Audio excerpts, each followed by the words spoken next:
combination of conducting scientific research and teaching in courses and student advising. But when I'm not teaching in my classrooms and I'm not writing research papers, I like to do the following sports, including running, rock climbing, swimming, basketball, and so on. Wow. So this is me doing everything. But I want to tell you one thing. Running is the basis for all. So when I have more time, I do many. When I have limited time, I just prioritize on running. Because if you don't have a pair of strong legs, if you don't have a strong heart, you cannot do well in any other sports. Why is running good for you? According to the executive editor of Runner's World, Mark Remy, he thinks this question is equivalent to ask, why do birds fly? Why do fish swim? So his answer is the following. He thinks because it's awesome, because it's natural. I think this question is equivalent to asking, why do girls always talk about weight loss, no matter how slim they already are? Why do guys always talk about bodybuilding, right? Because the answer is simple. Because it is in the nature of their spirit. It's in their instinct. This is the intuition, but let me present with you a scientific fact. Let me give you 10 reasons why running is good for you. First, running is good to help you reduce body fat and maintain a healthy body weight. This is related to weight loss, which is an eternal topic. I'm going to elaborate on this. Second, running can improve your health in many, many ways. I'm also going to elaborate on that. Also, running can help you improve your performance in all other kinds of sports activities. It's the basis of everything, and increase your energy level, so you work more efficiently. And it releases stress, tension, anxiety, and depression. It helps you boost your self-esteem and self-confidence. When you have a sense of accomplishment, you have that self-confidence not only in running, but also in other aspects of your life and work. And so you feel happy. And it helps you spend quality time outdoors, and it helps socialize with people and make new friends. It improves sleeping and increase self-discipline. So let me explain a little bit about self-discipline. If you're scheduled according to your running plan that you have to get up today at 7 a.m. to run, you're gonna do it. If you do it, if you stick to your plan, you're self-disciplined. If you're self-disciplined in running, I believe you will be self-disciplined in other aspects of your life. Of course, last but not the least, a pair of strong legs, good-looking legs is what everyone desires. You want your leg to be lean and muscular at this stage. So let me start with running and weight loss. So allow me to use this slide to convince you why running is best for weight loss.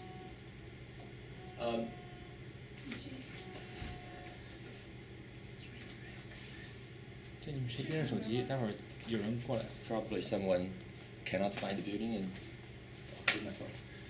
Okay, so let me try to convince you why running is the best kind of sports for you to lose weight.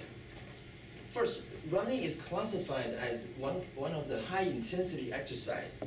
So when you run at 5 today, after you stop running at 6, then your whole metabolism throughout the whole evening will be kept high. Therefore, when your metabolism is up, you continue to consume a lot of energy. Only you consume energy, only you burn calorie, can you really lose weight. Second, running is very time efficient. If you compare running an hour, if you compare the workout and the intensity with basketball for an hour, definitely running will burn more calories, so it's time efficient. Let me compare running with swimming and biking here. So running is also very convenient because you only need a pair of shoes, right? If you swim, if you bike, you're going to need bikes. You're going to need a very safe course. If you bike outside, you're going to need a pool if you need to swim. Many people say running is sort of equivalent to swimming and biking because all of these three kinds of activities are aerobic and they test your endurance level. Well, they actually gave a formula. They say swimming 1 mile is equivalent to running for 4 miles. They say in the effort level. They also say running 1 mile is equivalent to biking for 3 miles. This is sort of a formula you can consider. But let me comment on that. So cycling or biking is only a half body workout. Your upper body doesn't move at all. Okay, so it's really concentrated on the very specific muscle on your thigh. You know, it's not a full body workout. So that's why it's very hard for you to push your heart rate above 160, something like that, right? So, and also very dangerous outdoor, you don't want to bike on highway, and also it's very boring indoor because there's no wind to vaporize your sweat to cool you down, right? So it's very boring. Swimming is a full body workout. It's a very nice sport, but it's very technical to beginners. So running is relatively easy compared with swimming. If you want to go faster, you go faster. But swimming, if you struggle with the water, you don't master how to deal with water, you can't push up the heart rate. So the running, comparing with cycling and swimming, is efficient and convenient. There's a last bullet here called runner's high, which represents a morphine-like brain chemical compound called endorphins. So this is something your brain will produce when you're running, which will make you more addicted to running. So if you want to use running as a tool to lose weight, if you don't stick to it, you're gonna lose weight, right? The rule is you have to stick to it, you have to like it, to keep up with it, right? So this thing will keep you up and continue to run. So running is the best choice for you to lose weight. Well, many people complain, I've been running a lot, I don't lose weight. Okay, you're not strategic. You don't have a good strategy yet, right? So let me talk about some key strategies to lose weight via running. First, healthy eating. If you run 3 miles today, it doesn't mean that you can go to a buffet place afterwards. You can't overcompensate by overeating, right? 3 miles is equivalent to 300 calories. Eating a burger is 500 calories. Right? Think about it, right? So do not overeat. Don't think that, I run so I can eat a lot. Keep your healthy diet.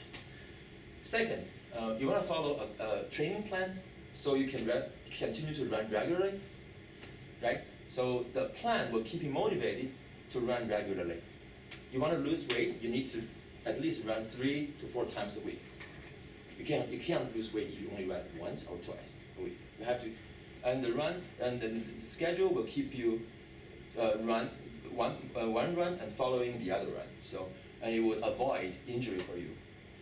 And the last bullet point here is the very common mistake. People say, I've been running a lot. I've been running an hour every day for a month. I don't lose a pound. Okay, this is the problem. You're doing same distance and same tempo and same intensity. It doesn't work. Because at the beginning, if you're hard with that tempo and distance, but your body is very smart because your body will try to automatically adjust your metabolism so you can get used to that workout, to minimize the calorie burns. Right? In order to trick your body to turn that effort into a harder level, you need to mix it up. If on day 1 you're running 6 miles slow, then on day 2 you may consider running 3 miles faster, and on day 3 you may consider intervals. Faster, slower, faster, slower. So break the routine. Do not do the same pattern, same intensity every day. Then you can lose weight. So running is good, but you have to follow strategies. Let me give you some useful formulas here. The daily basal calorie is defined as the natural consumption of daily calorie by walking, working, riding, and eating, all the natural activities, not including the time you spend in the gym, of course. This is called daily basal calorie. There's formulas. This is just one of the formulas given by Mifflin. And the formula is a function of weight, height, age, and your gender. You can try it. Give you an example. A girl with this height and this weight consumes 1,300 calories per day. Myself, 1,800. I'm taller and heavy.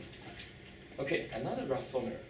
Losing a pound is equivalent to burning additional 3,500. You see the number is so big.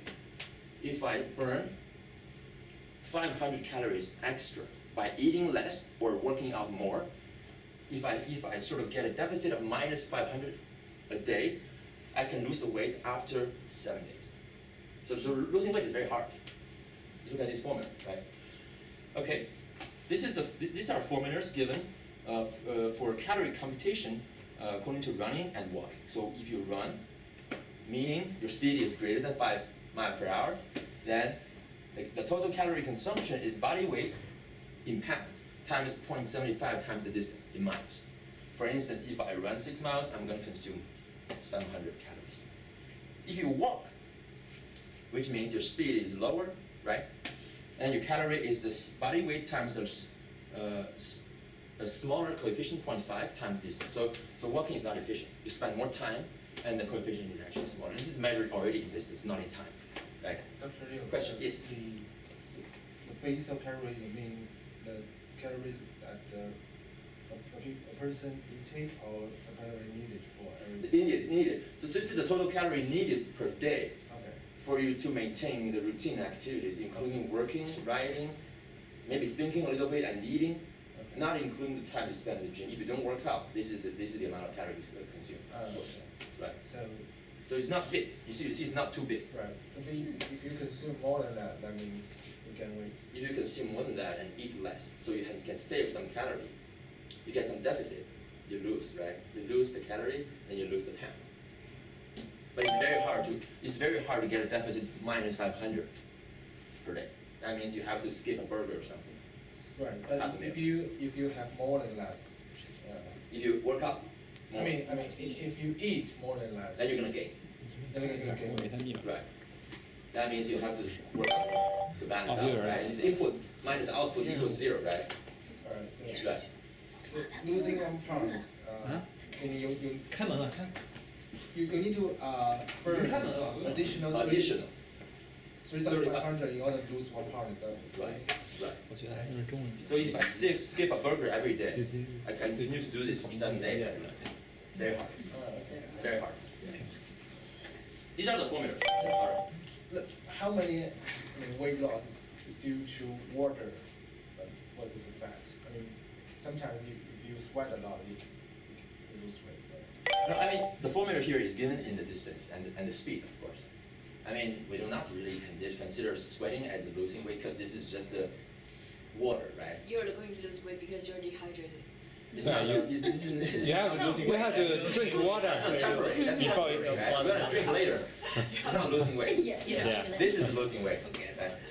So these are usual formulas. Just to tell you, losing weight is hard. Lose fat.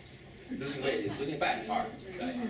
So another formula, some other formula. So here, a commonly used measure is called body mass index, BMI. You don't know that, right? The formula is given here. It's very simple. It's the weight in kg divided by the height, meters squared. You can easily calculate your BMI. Mine is 23. So they say the range is really healthy range is 18 to 25. If you're you're underweight. If you're bigger than 25, you're overweight. You need to lose. But the thing is, think about BMI. BMI is widely used, but BMI is not good.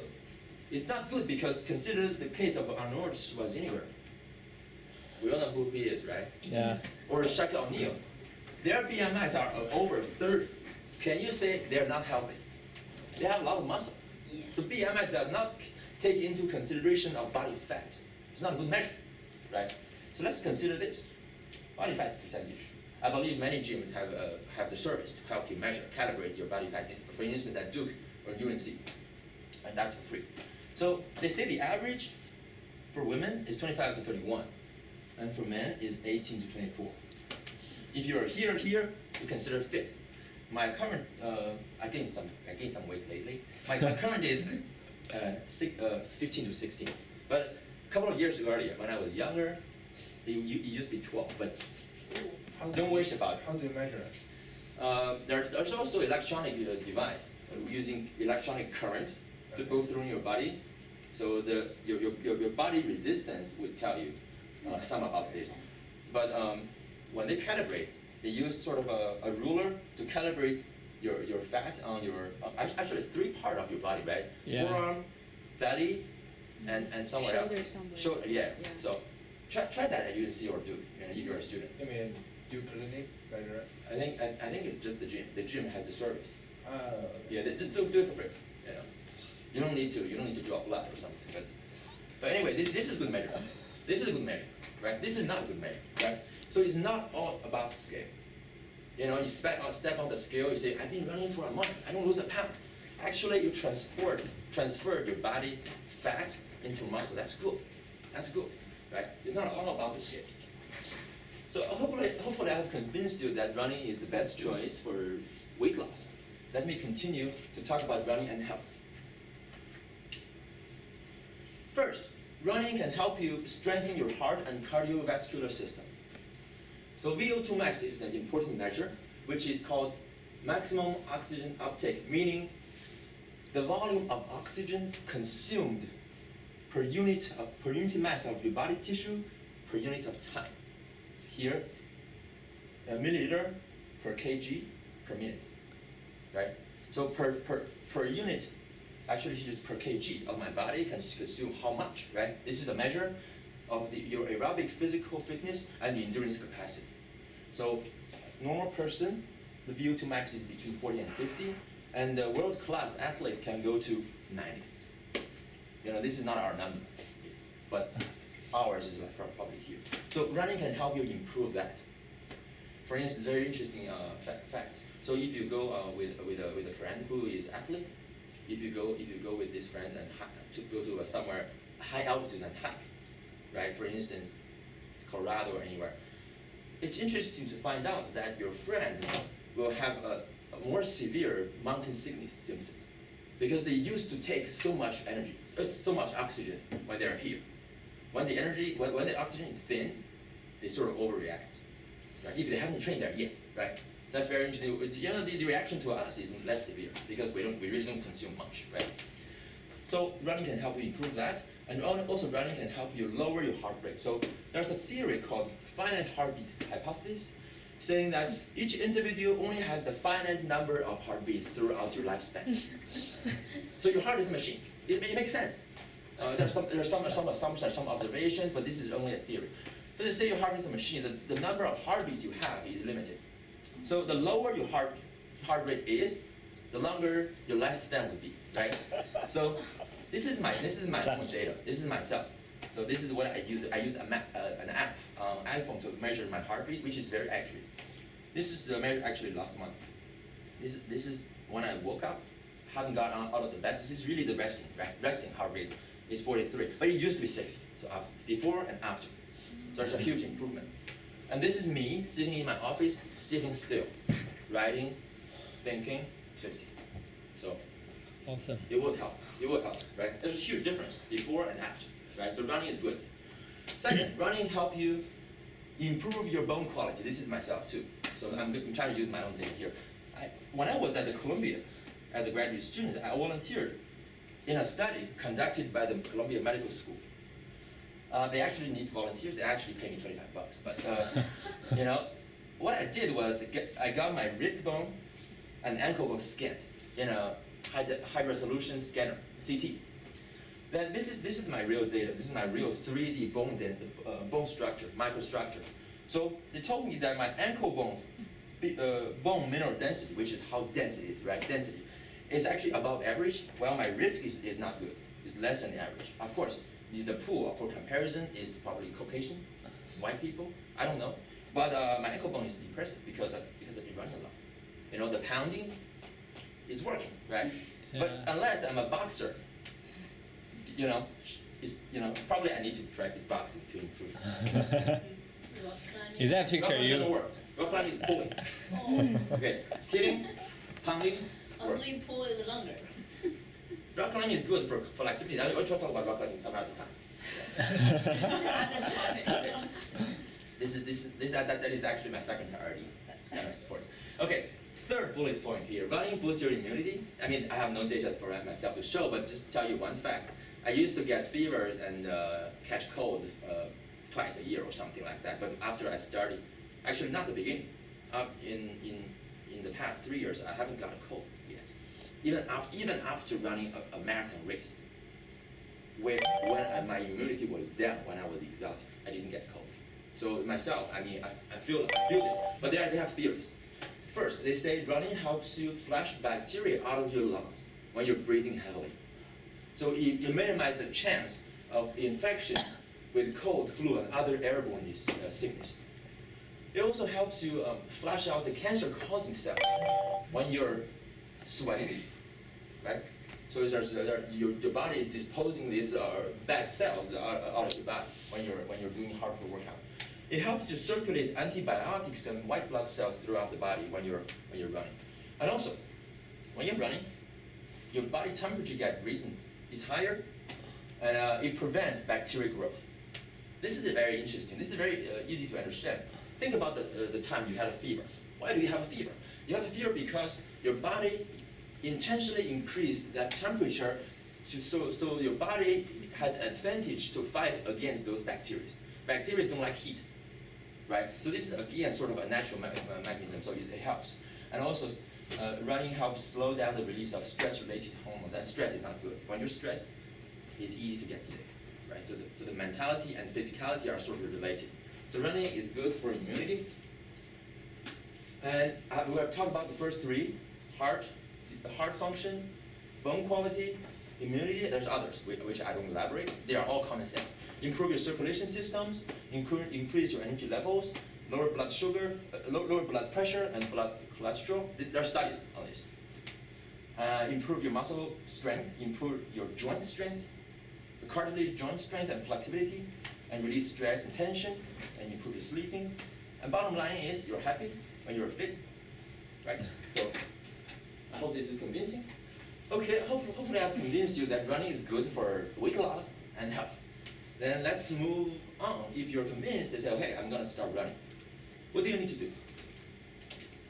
Step one, choose a pair of your own shoes, which fits you the best.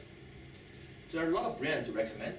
For instance, Adidas, Asics, New Balance, Saucony, Mitsumi, Newton, right? Many brands to recommend. Brooks. There's also this, Brooks, yes. There's also this good website called runningwarehouse.com, which carefully classifies the shoes according to your foot types. For instance, this formula, actually this table formulates everything. Okay, based on your shoe type, high arch, mid arch, and low arch, you're gonna need to consider different kind of shoes: cushion, neutral, and support. How do you know?